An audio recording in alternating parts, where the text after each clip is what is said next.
I want you to picture a feeling that I think we all constantly chase. Oh, absolutely. You know, that really specific moment on a vacation when your shoulders just finally drop.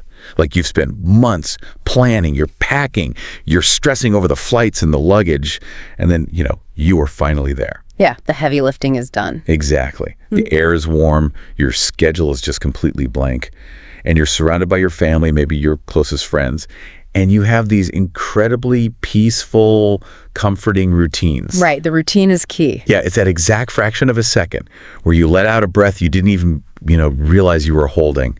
You look around at the sunshine, the kids playing in the pool, and your brain just sends you this very clear, very powerful signal. It says, we are safe here. We can finally let our guard down. And I mean, that physical reaction, the dropping of the shoulders, the slowing of the heart rate, it's actually a deeply ingrained evolutionary response. Is it really? Like hardwired? Oh, yeah. Our brains are essentially, they're like supercomputers that are dedicated to constant threat assessment. Right. Always scanning. Exactly. Always scanning. So when we step into an environment that is aesthetically beautiful, designed for leisure, and populated by people who, look and act like us, that supercomputer basically powers down. It just turns off. It does. We naturally conflate beauty and relaxation with absolute, impenetrable security. Wow. Okay, so since you're joining us for this deep dive today, you, the listener, you likely already know the baseline facts of the case we're unpacking. Most people do, yeah. Right. It's May 2007, Praia da Luz, Portugal. Yeah. The McCann family. But we aren't here to just recite a timeline of what happened when 3-year-old Madeleine vanished. No, we really want to dig much deeper than that. Exactly. We want to understand how a hyper-localized event, in this sleepy seaside town, how it shattered those walls of perceived safety, and why the shockwave of that collapse completely rewired international policing, global media, and frankly, our collective psychology. It really did change everything. It did. So to understand the sheer magnitude of this mystery, we really have to start with that supercomputer powering down, like you just mentioned. We have to look at the psychological trap of the dream vacation spot. Right, and what's fascinating here is that Praia da Luz in 2007 was the quintessential European family retreat. Like the perfect postcard. Exactly. Quiet streets, ocean breezes, communal dining. When you place a family in that specific setting, the baseline for caution just evaporates. Because it feels so insulated. Yes.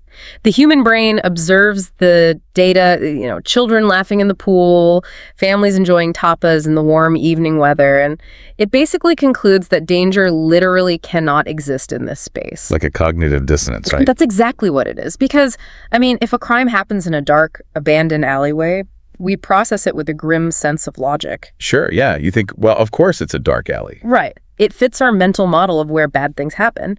But a child vanishing from a resort, that violates the fundamental rules we rely on to navigate the world. Okay, let's unpack this, because it feels like an artificial sense of security, doesn't it? Oh, completely artificial. Because it's like walking through a heavily padded, soundproof room, and then suddenly, out of nowhere, hearing a glass shatter. That's a great analogy, actually. Thanks. Yeah, the safety of the environment actually amplifies the shock of the event when it happens. It makes it so much louder. Right. When you are in a dark alley, your guard is up. Your adrenaline is primed. You are ready to react. But in a sunny beach resort with your closest friends, you're practically defensively comatose. You're completely vulnerable. You are. And it tells every parent who ever took their kids to a resort, hey, if it can happen in that paradise, it can happen anywhere. Your fortress is an illusion. And that illusion of the fortress, it's built primarily out of one material, and that is routine. Routine. Okay, talk to me about that. We construct safety nets out of our daily habits. And on this specific holiday, Madeleine, her parents, Kate and Jerry, and her younger twin siblings, they had traveled from England with a group of friends who also had young kids. Right, a big group dynamic. Exactly. And this group had established a very defined, very comforting evening routine. The adults would dine together at a tapas restaurant located right within the resort complex. So they were close by? Very close. The children would be asleep in their respective apartments nearby, and the parents would take turns leaving the table to check on the sleeping children at regular intervals. Okay, let's break down the mechanics of that proximity, because I feel like this is where the vulnerability really lives. It absolutely is. The distance between the restaurant and the apartment was short. You can completely see the appeal of the setup. Oh, completely. It sounds ideal. The weather is calm. The resort is peaceful. I mean, think about your own life for a second.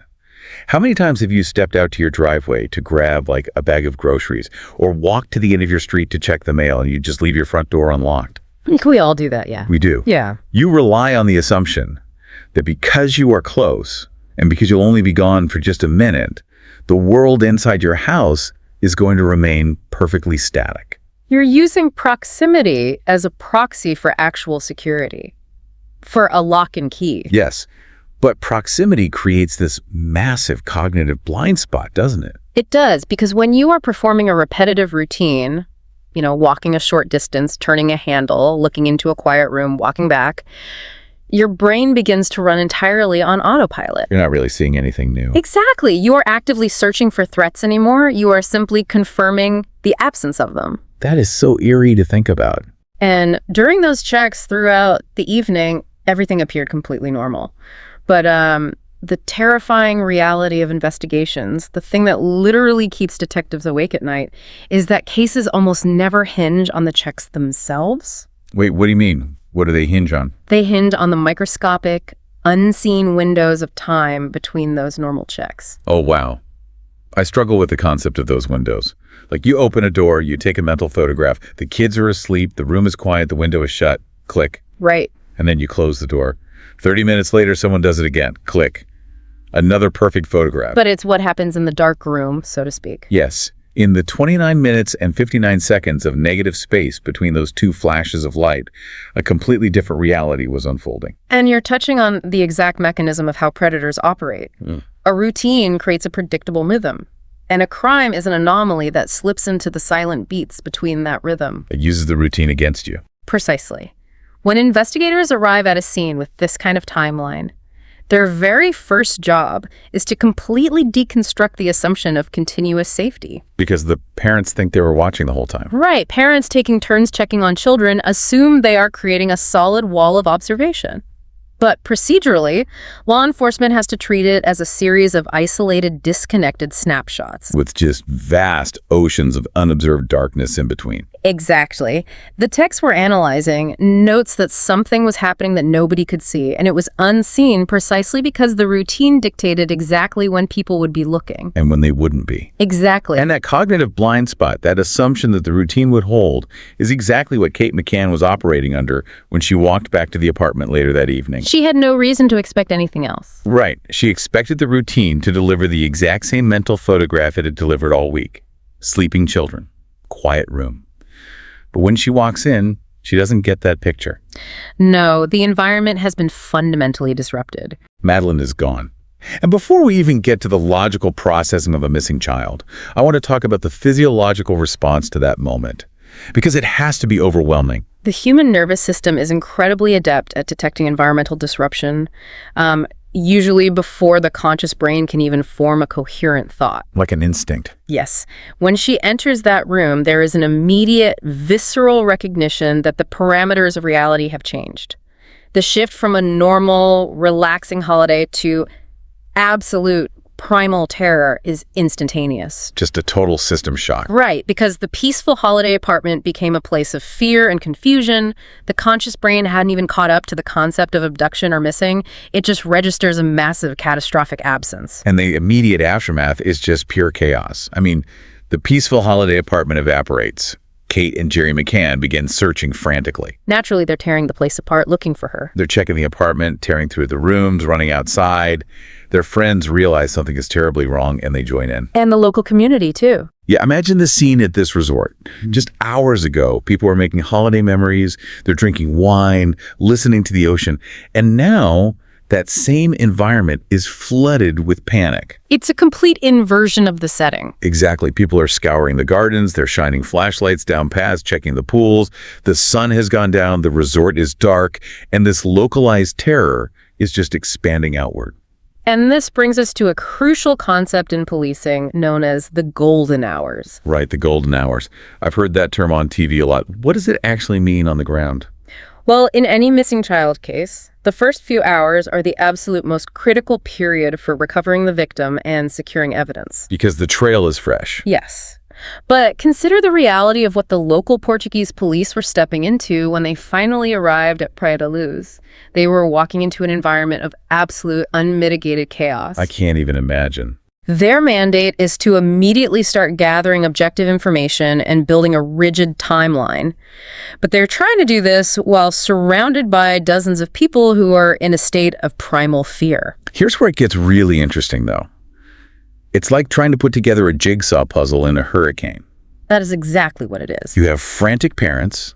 You have a massive, sprawling resort complex with dozens of exits, a ticking clock, and a crime scene that has just been completely trampled. Trampled is the word. You have well-meaning friends, neighbors, and resort staff who have been running in and out of that apartment, checking under beds, touching door handles, searching the grounds. Just destroying potential evidence without meaning to. Right. From a forensic standpoint, the environment is hopelessly contaminated before the first officer even pulls out a notepad. The contamination of the physical scene is devastating, certainly. But this raises an important question because the contamination of memory is arguably much worse. Really? Worse than the physical evidence? Yes, because investigators have to ask foundational questions. How did a 3-year-old disappear from this room? Who entered? Were there unusual sightings? Right. They need facts. But when you interview a witness who is in the grip of acute panic, their memory is incredibly unstable. And every answer seemed to create more questions. But wait, why is that? We always hear that trauma burns memories into our brains. Shouldn't these people remember exactly what they saw in those crucial moments? It's a really common misconception, actually. Extreme stress does not turn the brain into a high-definition video recorder. It doesn't. No. When cortisol and adrenaline flood your system, the hippocampus, which is the part of the brain responsible for forming and organizing linear memories, it essentially short circuits. Oh, wow. So it just stops recording properly. Basically, the brain records fragments, highly emotional flashes of detail, a color, a loud sound. It does not record a neat linear timeline. So police are trying to construct a factual minute-by-minute timeline out of highly subjective, stress-altered fragments. And because everyone is talking to each other, searching together, those fragments start to bleed into one another, right? Exactly. Like if one person says, "Hey, did you see a man in a blue shirt?" Suddenly 3 other people think they also saw a man in a blue shirt because their brains are desperately trying to fill in the gaps. Precisely. It's a phenomenon called memory conformity. The crowd cross-contaminates its own testimony. That's terrifying for an investigator. It's a nightmare. Because for an investigator, every answer you manage to extract from this chaos seems to immediately spawn 3 new variables. So you think you have a lead, but it just multiplies. Right. You establish that a door was checked at 9:00 p.m., but then you realize that opens up a dozen new possibilities about who had access to the stairwell at 9:02 p.m. You are literally trying to build a solid foundation on quicksand. Meanwhile, the physical search is expanding out to the dark, the local community is mobilized, but the longer the night goes on, the colder the trail becomes. And the statistics start working against you. Yeah. During those initial golden hours, the desperate hope is that the child simply woke up, wandered off, and is just lost in the brush. Which happens often. It does. But as the hours tick by, the absence of any physical sign, a footprint, a dropped toy, a sighting, it starts to calcify into a much darker realization. That she didn't just wander off. Right. This isn't a wandering toddler. Someone intervened in that negative space between the routine checks. And while the local police are battling this hurricane of confusion on the ground, a completely different kind of storm is gathering momentum. A much bigger storm. Massively bigger. This incredibly intimate, localized family nightmare is about to breach containment. It is about to hit the global stage with a velocity that I don't think any law enforcement agency on Earth was prepared for back in 2007. Let's talk about 2007, because the era is vital here, isn't it? It's everything. We are pre-ubiquitous smartphone, pre-Instagram, but we are at the absolute peak of the 24-hour cable news cycle and the aggressive, voracious British tabloid culture. The media machine was hungry. And the story leaps beyond the borders of Portugal almost instantly.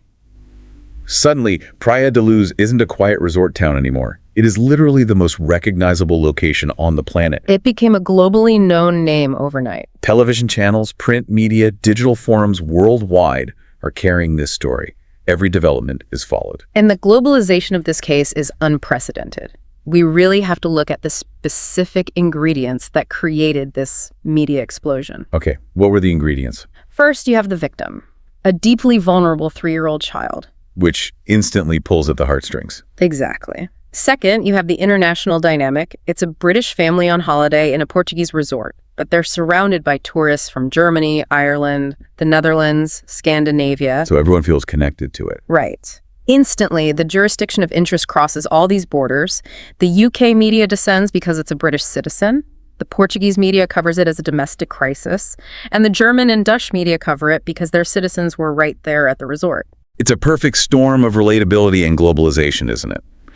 Millions of families across Europe and the globe have taken that exact kind of holiday. They project themselves onto the McCanns. Yes.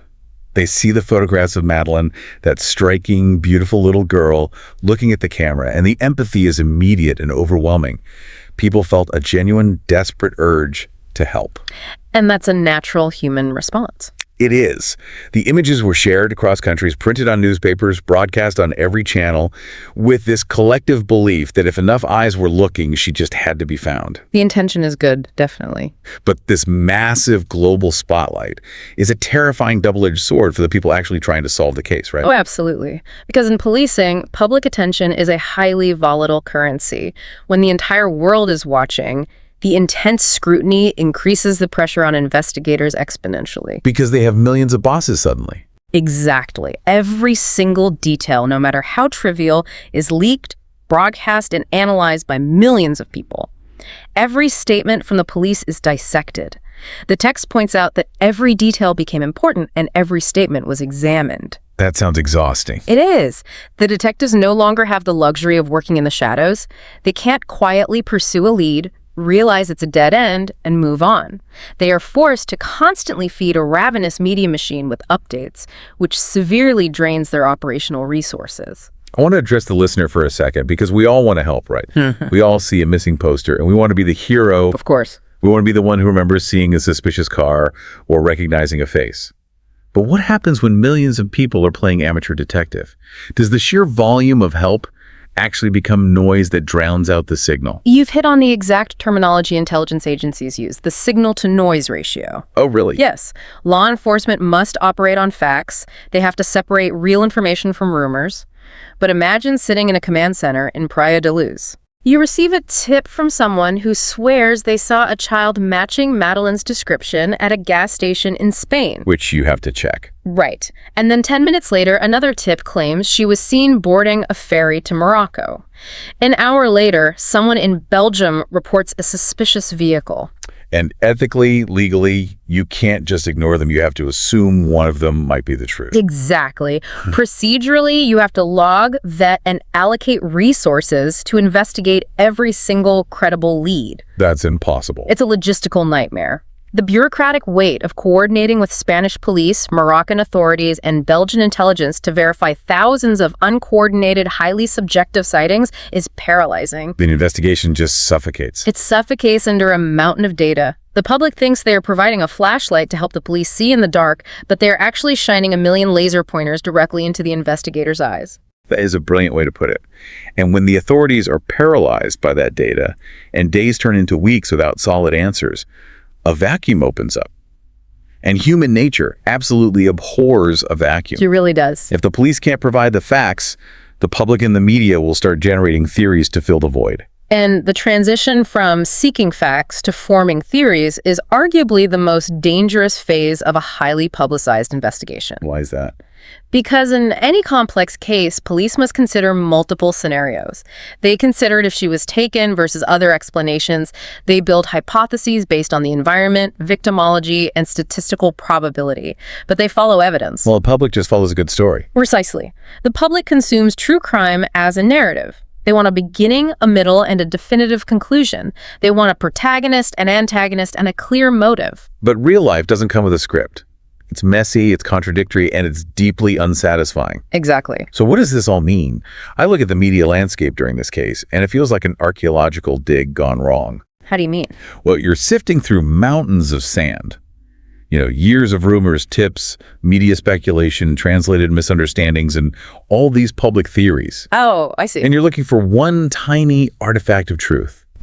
But in the court of public opinion, a compelling rumor can go viral, and suddenly millions of people treat a grain of sand as if it's a dinosaur bone. That's a perfect analogy. The distinction between a theory and a fact is paramount here. As the source material states, a theory is only an idea until evidence can support it. But people forget that. They completely forget it. Public attention often blurs that line. Yeah. Small, out-of-context details, a misinterpreted reaction, a translation error in a police report, a behavioral quirk, they become major international headlines. And the investigation becomes a hostage to public speculation. Exactly. And many public theories in this case were never proven, but the damage is done. And while this absolute circus of speculation is swirling, there's a very quiet, very profound human tragedy at the center of it all. Yes, the family. We get so caught up in the true crime mechanics that we forget the psychological torture being inflicted on the family. As the text notes, every new day brought the same hope, and every day without answers brought more pain. It's an agonizing cycle. I can't imagine waking up to that every single day. Psychologists have a specific framework for this kind of trauma. It was coined by a researcher named Pauline Boss, and it's called ambiguous loss. Ambiguous loss. Yes. It is widely considered the most complex and debilitating form of grief, because when a loved one passes away in a definitive manner, there is a physical reality to it. Society provides a structure for mourning. Right. There is a funeral, there's a grave, there's closure. Exactly. But with a missing child, you have none of that infrastructure. You have absolutely none of it. The parents are trapped in a state of suspended animation. They are psychologically frozen. Because to actively grieve feels like a betrayal. Right. It feels like giving up hope, like accepting a death that hasn't been proven. But to move forward with life is impossible because they are anchored entirely to the unknown. The ambiguity denies them any chance of resolution. They wake up every single morning forced to confront the exact same void. And that ambiguity stretches out over time. Days turn into months, months turn into years. And the nature of the investigation inherently has to change. It has to, just from a resource standpoint. Right. Time passes, the search moves through different stages. Yeah. You can't sustain a physical, boots-on-the-ground search of a resort town forever. No, eventually you have to pivot. So different authorities become involved. The UK police launch a massive review of all the information, working with international partners. It transitions from an active physical hunt in the Algarve to a deeply analytical international cold case data review. And if we connect this to the bigger picture, that transition is a testament to forensic endurance. It takes a lot of patience. It does. When a case shifts to this analytical phase, the nature of the work becomes microscopic. Investigators are no longer looking for a child in a field. They are looking for discrepancies in thousands of pages of translated documents. They're looking for paper trails. Right. They are re-interviewing witnesses years later to see if distance has clarified or changed their memories. They are utilizing new advancements in technology, cross-referencing global databases of known offenders who might have intersected with that specific geography in 2007. It is a marathon. A marathon of patience, yes. Which brings us to a pivotal moment. Because just when a case like this feels completely locked in amber, practically frozen in time, a tectonic plate shifts. 13 years after Madeleine vanished, we arrive at the year 2020. Yes, the 2020 update. This is a highly significant procedural milestone in the timeline. It was huge news. It was. German authorities announced that they were actively investigating a German man as a suspect in connection with Madeleine's disappearance. Now, we need to be incredibly precise here because we're dealing with real lives and rigid legal frameworks. There are two absolute non-negotiable facts from the text that have to be stated right now. Go ahead. First, the suspect has consistently denied involvement. Second, a person being investigated or named as a suspect does not mean they have been proven guilty. And that distinction is the bedrock of the entire justice system, the presumption of innocence. It's so important to remember that. It is. When law enforcement names a suspect, particularly in a European legal framework, it is a procedural mechanism. It allows investigators to open specific legal avenues of inquiry, to secure warrants, to formally interrogate, and to allocate targeted resources. So it's a tool for the police. Yes, it is a declaration of investigative focus. It is not a declaration of absolute fact. It's so easy, though, for the public to hear the word suspect and immediately jump to conclusion. Yeah. We want the narrative to end. We want the puzzle solved. We do, but an investigation is a methodical process of inquiry, bound by strict evidentiary rules. Identifying a suspect does not bypass the absolute necessity of proving guilt through verifiable evidence in a court of law. You can't just skip to the end. No, you can't. It reminds us that even decades later, the machinery of justice refuses to be rushed by public demand. And that slow, grinding machinery of justice is a stark contrast to the lightning-fast legacy of the case itself. When we look at the enduring impact of Madeleine McCann's disappearance, it fundamentally altered how society thinks about missing children. It boosted public awareness and information campaigns. It was a complete paradigm shift. It really was.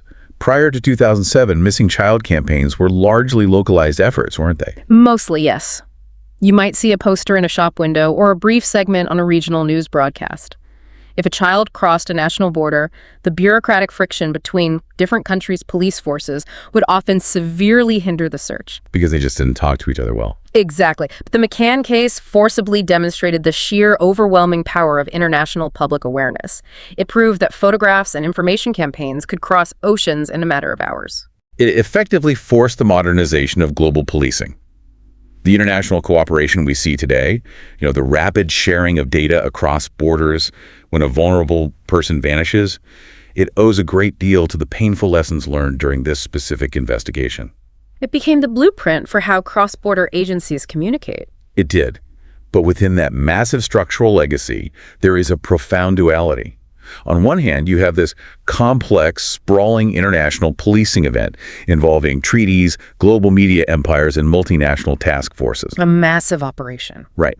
But on the other hand, stripped of all the unprecedented scale, you have a profoundly simple, devastating reality.